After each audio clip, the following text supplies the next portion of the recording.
They fight with nerves of steel, partly metal, partly real. They are the Silverhawks. While many of us may not remember the names of the first friends we made in school, we definitely remember the first cartoon friends we made. Mine was the cult classic Tom and Jerry for obvious reasons. Then there was Richie Rich because of his suave demeanor and style, and also because he has everything blingy.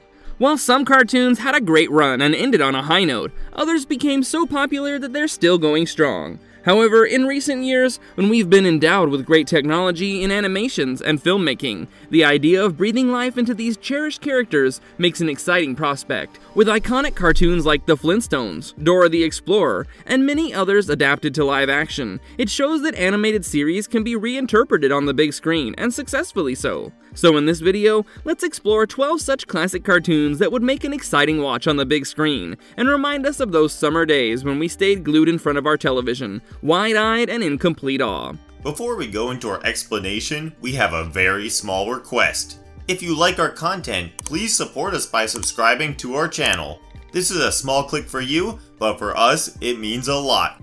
Thank you. Let's begin.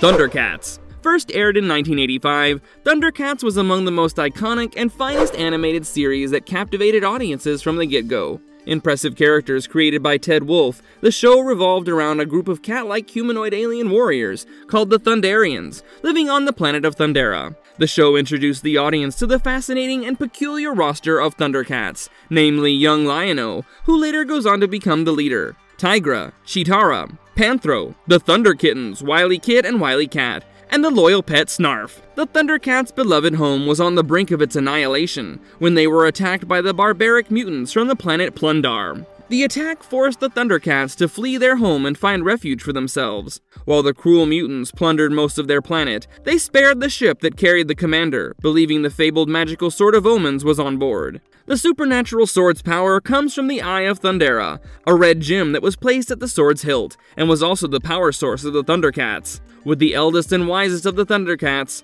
Jaga, on the steering wheels of the ship, and the others in the suspension capsule, they make the journey towards Third Earth. While Jaga knew he wouldn't complete the journey and died of old age while making the trip, the other Thundercats aged slowly because of the capsule. Lion-O, who was a child when they made the voyage, finds himself in the body of an adult, who then leads the Thundercats. They build a sanctuary for themselves on Third Earth, a place they now call home. However, not long after, the immortal demon priest Mumm-Ra uses the mutants as his minions to track the Thundercats down, with the intention to steal the Eye of Thundera and, well, annihilate the Thundercats standing in his path. Mumm-Ra craved to become the all-powerful and ultimately gain control over Third Earth. While the animation of the series was a little choppy by today's standards, the cartoon was still well loved for its positive messages. With a catchy theme song that still remains memorable, the show was rebooted twice. First as a TV series in 2011 with the same name, and another in 2020 with the title Thundercats Roar. Although both versions had a totally different approach,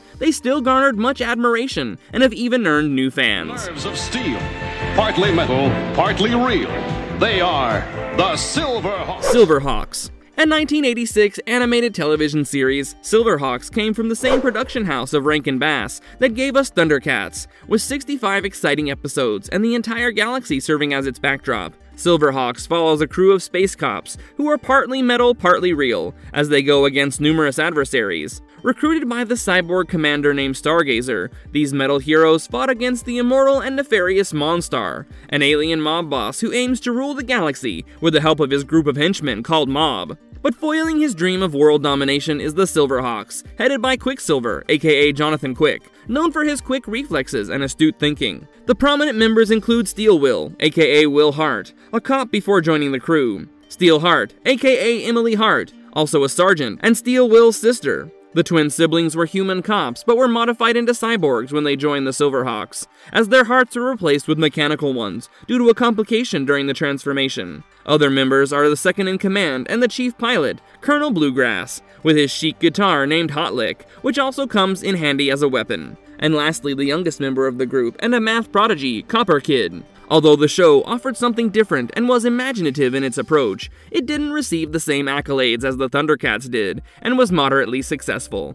With so many backstories unexplored in the cartoon series, a potential live-action series tying up those loose ends could definitely be the start of something epic. In 2021, there was news of the cartoon series getting a reboot, which has its fans intrigued about the show's future and the resurrection of their childhood's beloved animated franchise.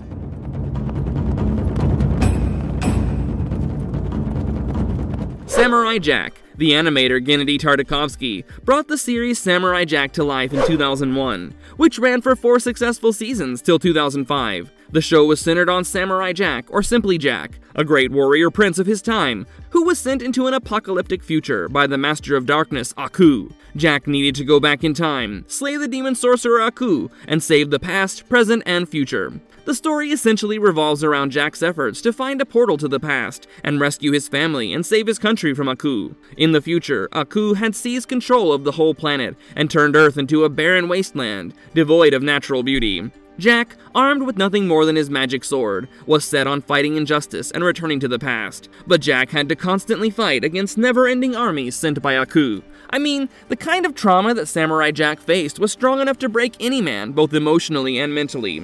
He would often face one disappointment after another, fight without any goal, see all the cities and villages destroyed, and witness significant losses and sacrifices. Yet he never gives up and perseveres no matter what comes his way, without destroying his inner goodness. While fighting demons on his way, Jack is in constant conflict with his inner demons. But through reflection, people he meets on his journey, and memories of the past, he defeats them one by one. Even after 4 seasons, Jack could not complete his journey and return to the past, which made the cancellation of the show all the more heart-wrenching. However, in 2017, a new season was released, which followed an agitated Jack stuck in a loop of death and escape. Jack is seen suffering from post-traumatic stress, aka PTSD, and experiences flashbacks of corpses and massacres. Deep in self-loathing and self-pity, the new season was grim and dark. Also, for the first time, the show had blood, real death, swear words, and a lot of other mature content. Just the idea of Samurai Jack being on the silver screen, slashing his enemies and monsters with his sword, would have certainly been a treasure to watch because it holds a special place in the hearts of many.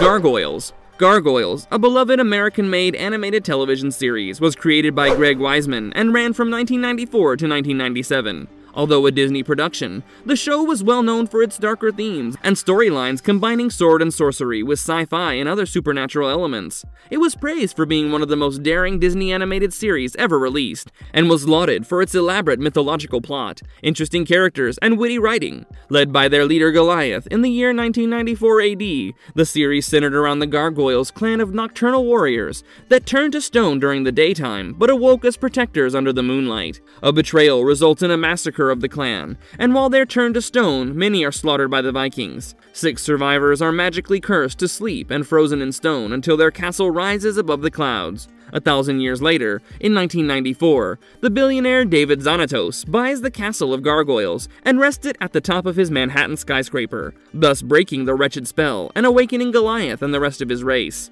Reawakened in the Big Apple, the Gargoyles assume the role of the city's mysterious nighttime protectors, and join hands with a friendly NYPD officer, Elisa Maza. Besides their efforts to adjust to present-day New York City, the Gargoyles face various supernatural threats to their safety and their world. The series was quite successful, and gained a small cult following due to its peculiar but excellent script writing, animation, and dark humor, which was a little unusual for a cartoon series. In 1995, a feature film titled Gargoyles the Movie: The Hero Awakens was released, combining 5 pilot episodes into one. However, recently, in 2023, a live-action reboot for the acclaimed show was in talks, and it would definitely be exciting to witness the Night Defenders back in action after their decades-long slumber.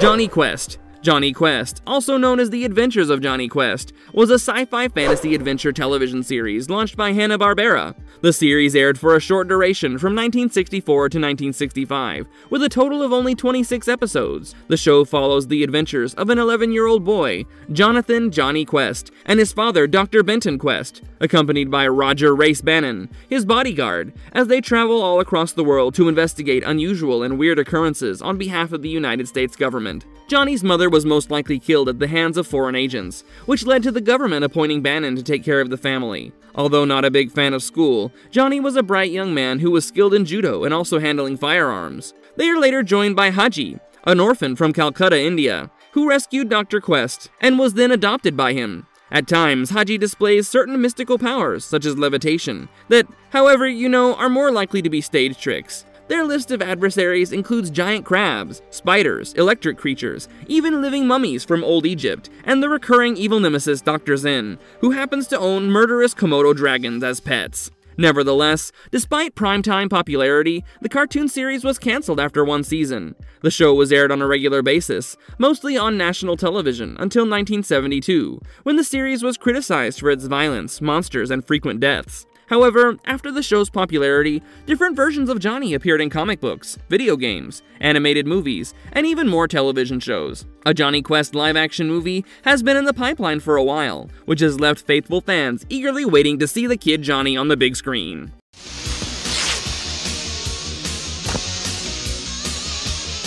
Biker Mice from Mars. Comprising 3 seasons and a total of 65 episodes, Biker Mice from Mars was developed by Rick Unger in 1993 and went on till 1996. On the planet Mars, there existed a race of mice who resembled anthropomorphic humans. They were fond of motorsports and had a civilization similar to that of humans. Eventually, they were exterminated by the Plutarchians, a race of fat, ferocious, fish-like aliens who smelt like worms and looted planets for their resources. However, 3 survivors, Throttle, Moto, and Vinny, managed to escape and run away from the Plutarchian invasion. They crash-land on Earth, just a few miles away from the city of Chicago. There, they encounter a charming woman mechanic named Charlie Davidson, and learn that the Plutarchians have come to Earth to plunder its natural resources. The Biker Mice soon discover that the city's leading industrialist, Lawrence Limburger, is in reality a Plutarchian alien who disguises himself as a human in order to pillage Earth's resources and ship them to his own dying planet. Therefore, together with the female mechanic, the Biker Mice must defend the Earth and help defeat the villainous Plutarchians so that they can finally return to their home planet, Mars. Each episode presented outlandish banter and clever farce, very apt for the action genre. Humorous and packed with satirical elements, Biker Mice from Mars attracted both young and old viewers. In 2006, they released a television series of the same name, in which the mice were trying to save their own planet after it was revived with the Regenerator. This resource-amplifying machine can reobtain resources, and is much desired by the mice's enemies, a race of cats known as the Catatonians. Also, in 2023, 27 long years after the original animated series aired, another version of the cartoon series, in the form of a live-action series, co-produced by Ryan Reynolds, was talked about. Say, baby, how's about you and I? Johnny Bravo. Enough about you, let's talk about me, Johnny Bravo. The line is perfect for the cartoon show named Johnny Bravo, because even among the impressive list of 90s cartoons, the series was unique and most unconventional. The series premiered in 1997, and, in total, lasted for 4 seasons and 67 episodes. The cartoon's titular character, Johnny Bravo, was a sunglasses-wearing, muscular, conceited narcissist, and a dumb self-proclaimed ladies' man, with a pompadour and an Elvis Presley-esque voice. However, an anthropologist said Johnny was far more stupid than a monkey. He's often seen trying to get a woman to go on a date with him, but is usually rejected and does not learn from his mistakes, only to end up in odd situations. Johnny's circle includes his caring but rather stupid mother, Bunny, who also wore sunglasses, the neighborhood girl Little Susie, who had a crush on Johnny, Carl Krenisizwick, a creeper who idolized Johnny but got bullied and thrashed by him, and Pops, the owner of a local diner who gave Johnny advice. As the show progressed, it became famous for its adult humor and pop culture references. Initially, the show was made primarily for adults, but it was canceled when it received low ratings. But in 1999, when they decided to bring it back, the show had both kid and adult audiences. This format helped, and Johnny Bravo finally found its voice. Nevertheless, the series fell into a rut at the beginning of the 3rd season, and Johnny's character was simplified to a stupid caricature. Season 3 of Johnny Bravo ended in 2002, and the show was put on another pause. Season 4 saw a successful run, and the series finally ended. Originally initiated as a live-action feature film starring Dwayne "The Rock" Johnson, the project never saw the light of day. Still, an animated comedy film titled Johnny Bravo the Movie was released in 2022. While audiences would have certainly enjoyed a Johnny Bravo movie starring Dwayne Johnson because of The Rock's fame and popularity as an actor, and his unmatched charisma, considering the series' offensive, sexist, and misogynistic approach, as well as the title character's womanizing ways, it's best left behind in the past with a yearning for it with a hint of nostalgia.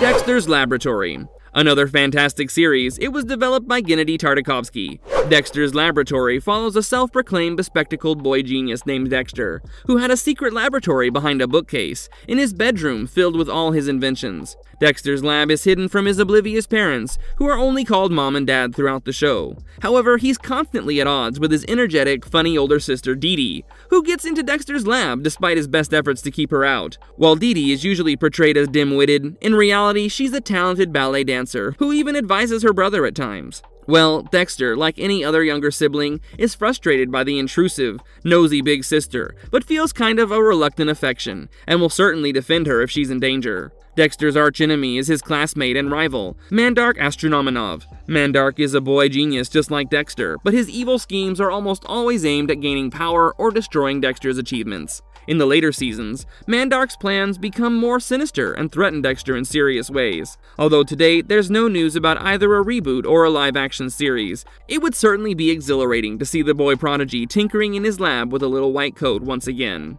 The Powerpuff Girls. Made of sugar, spice, and everything nice, the action comedy The Powerpuff Girls was created by animator Craig McCracken. The Powerpuff Girls revolves around the 3 kindergarten-age girls with superpowers that they use to fight against their evil foes. Professor Utonium, in the process of creating the perfect little girl, accidentally spilled a chemical called Chemical X into the mixture, which resulted in the creation of 3 girls. Citizens and guardians of the fictional town of Townsville, the Powerpuff Girls were led by the red-haired, rational, with leadership qualities Blossom, Bubbles, the blonde, sweet, and often underestimated, and the black-haired, hot-tempered Buttercup. The 3 girls all have unusually large eyes, short limbs, and no noses, ears, elbows, or toes. Professor Utonium's mishap granted the girls superpowers, and skills like flying, superhuman strength, superhuman speed, superhuman senses, limited indestructibility, X-ray vision, heat vision, energy protection, space survival, and heat resistance. However, his misfired lab incident also turned his lab assistant Monkey into the most powerful evil genius in town, Mojo Jojo, who would later become the girls' archenemy. The Powerpuff Girls took the lead and fought with many mean villains, including bank robbers, car thieves, gangsters, mad scientists, aliens, giant monsters, and many others of their kind. Apart from saving the world, the girls have to deal with the usual problems that young children face, including sibling rivalries, loss of baby teeth, personal hygiene, going to school, bedwetting, or being attached to a security blanket. Although initially aimed at the children, the show's humor was dark and equally recognized by the adults. An animated film inspired by the television series was released in 2002 with the title The Powerpuff Girls Movie, and told the story of how the Powerpuff Girls became the defender of Townsville, and the origin of how Mojo Jojo turned into a supervillain. In 2020, a live-action cartoon series was under development, and would depict Blossom, Bubbles, and Buttercup as disillusioned 20-somethings, angry at the fact that they lost their childhood to fighting crime, and now confronted with the hard choice of coming back together when the world needs them more than ever. However, it never materialized, and has left the show's loyal fans in despair. Freakazoid. Brought to life by Bruce Timm and Paul Dini, who were the minds behind Batman the Animated Series, the cartoon series Freakazoid debuted back in 1995, and was one of the craziest superhero shows ever. The show successfully ran for 2 seasons, and ended with 24 episodes. The series was based on the escapades of the main character, Freakazoid, who lived as an alter ego of Dexter Douglas, a geeky 16-year-old computer genius. To change back to his normal form, Dexter only has to say "freak in" after saying "freak out" to transform into Freakazoid. When he's not Freakazoid, he appears and acts like an average teenager, and his family is unaware of his alter ego. Freakazoid converses with himself in the depths of Dexter's head, called the Freakazone, where he reminisces, ponders, and watches reruns of cartoon shows. Freakazoid also has superhuman strength and stamina, very high speed, unmatched agility, and to put it subtly, a little bit crazy. He is a hideout called the Freaka-Lair, a spoof of the Batcave built by his mute butler, Ingmar. The lair has a hall of nifty things to know and a laboratory. His main weakness, once revealed to his enemy, is that he could be chained into an iron cage with negatively ionized graphite bars. He additionally appears to be hugely repelled by poo gas. The humor in Freakazoid is based on slapstick, parody, and pop culture references. The show's meta-narrative nature makes it an interesting mix of self-aware humor. Although Freakazoid may have been a good 10 to 15 years ahead of the curve when it came to the jokes, and although it probably went over the heads of the audience, in recent times, there's been almost no news of any plans to make an animated or live-action adaptation, and this is somehow a bit disappointing. DuckTales. The show follows Scrooge McDuck, his 3 grandnephews Huey, Dewey, and Louie, and their close friends as they go on these adventures across the world or take on the problems of their super boring daily life. The episodes mainly revolved around Scrooge seeking treasure or preventing the bad guys from stealing his fortunes. I used to love the show as a child, especially his Scottish accent, spats, and oh, the hat. The grandnephews Huey, Dewey, and Louie, who had initially been looked after by their Uncle Donald Duck, were left in Scrooge's custody when the former joined the Navy. Although Scrooge is the richest duck on Earth, he's always looking for opportunities to increase his wealth. Apart from managing life with the children in it, Scrooge employs Mrs. Beakley, who comes along with a granddaughter, Webby Vanderquack. In many episodes, he has to defend himself and his assets from rivals seeking to deprive him of all his money. The main recurring villains of the show include the Beagle Boys and Magica De Spell, who always finds new ways to trick Scrooge and his grandnephews and steal their money. Another adversary of Scrooge's was Flint Heart Glomgold, who tries every trick up his sleeves to dethrone Scrooge of the title the richest duck in the world. The show is often praised for its pop culture references, including Shakespeare, Jack the Ripper, Greek mythology, James Bond, Indiana Jones, and Sherlock Holmes. After its first season, the DuckTales no longer followed the globe-trotting stories, and instead focused on the adventures in Duckburg. The show was successful, which paved the way for a theatrical feature film in 1990 titled The Treasure of the Lost Lamp. Although the show heralded a new generation of quality cartoons on TV, the audiences would have loved to see the adventures of the DuckTales on the bigger screen, with its catchy tunes bringing back a nostalgic piece of the past. Beavis and Butthead. Judd King's Beavis and Butthead revolved around 2 teenage couch potatoes as they went about their stupidly funny escapades. Although the story lacks a concrete narrative, the show gained popularity because of the stupidity and indifference of the main characters. The show's main characters are Beavis and Butthead, who lived in the town of Highland in Texas, and are filled with apathy, are dim-witted, and have an undying love for hard rock and heavy metal. They devote much time to TV, drink unhealthy liquids, eat, and pursue vulgar pleasures, frequently followed by vandalism, abuse of animals, and any kind of violence. As the show progressed, the two of them developed more distinct personalities. Butthead is the leader and the mastermind, while Beavis is the sidekick. Butthead goes to the extent of being pompous and thinks of himself as better than everyone else. Nevertheless, he's usually confident in everything he says and does, even if it makes no sense or is just absurd. In contrast to Butthead, whose character is more dominant and loud, Beavis is mostly submissive and tends to endure the physical and sometimes verbal attacks that Butthead subjects him to, and mostly does not fight back. The humor of Beavis and Butthead is brazenly juvenile, obscene, and more often than not, random. At the time of its debut, Beavis and Butthead had been both praised for the satirical and biting portrayal of society and called out for allegedly negatively affecting the youth. The show's success opened the doors for the film titled Beavis and Butthead Do America in 1996, and a second film titled Beavis and Butthead Do the Universe, released on Paramount Plus in 2022. Marvelous Verdict. For many of us, the world of these cartoons was more than just animated characters on screens. These animated treasures will forever be in our memory. With their unforgettable characters and timeless stories, they make us feel good. Sometimes they make us laugh, and now and then they make us cry decades later. Hence, the adaptation of these old classic cartoons into live action provides a chance for the bridging of the generation gap by means of modern storytelling techniques. As fans, we can only wait. And if you liked our content, don't forget to leave a like and subscribe to us if you haven't already. Have a good one and be safe. Thanks everyone.